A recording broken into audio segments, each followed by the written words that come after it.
জয় বাংলা। আগামী নির্বাচনে ভোট দেবেন নাকি? হ্যাঁ দিব। কারে ভোট দেবেন? নৌকা মার্কা। অবশেষে রাস্তায় দেখা মিলল এক ভিন্ন চিত্র। জয় বাংলা স্লোগানে রাস্তা কাঁপালেন এক বৃদ্ধ মহিলা। তাকে জিজ্ঞেস করা হয়েছিল কাকে ভোট দিবেন। তার মুখে শুধু একটাই স্লোগান, নৌকা নৌকা। কোটা আন্দোলনকে কেন্দ্র করে শেখ হাসিনা সরকার পতনের পর দেশ জুড়ে তীব্র হাঙ্গামা, মারামারি, ধর্ষণ, লুট চলমান।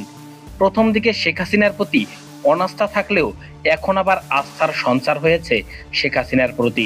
তাই তো এখন অনেককেই দেখা যাচ্ছে শেখ হাসিনার গুণগান গাইতে। তেমনি তার ব্যতিক্রম ঘটেনি এই নারীর ক্ষেত্রেও। তিনিও যেন নৌকা স্লোগানে মুখরিত করলেন আকাশ বাতাস। নৌকা নৌকা। শেখ মুজিব আমার দেশ, মামার দেশ বলা। এই বৃদ্ধ মহিলাকে আরো বলতে শোনা যায়, এই দেশ স্বাধীন করেছেন শেখের বেটা, তার জন্যই এই দেশ স্বাধীন হয়েছে। জয় বাংলা কেন করতে দেশ স্বাধীন কেন করলো এ করছে। এক সময় এই বৃদ্ধ মহিলা বলে ওঠেন, দেশ স্বাধীন করেছেন এই শেখের বেটা, তাকে ভোট দিব নয়তো কাকে ভোট দিব? হে করছে আমার ভাই, বাংলা ভাই, জয় বাংলা। বাংলা কেন করছে, মহিলার করছে। আমি হ্যাঁ বলুন তাই বলুন। এই বৃদ্ধ মহিলার অভিব্যক্তি দেখেই বোঝা যায় তিনি শেখ মুজিব, শেখ হাসিনা এবং আওয়ামী লীগকে কতটা ভালোবাসেন।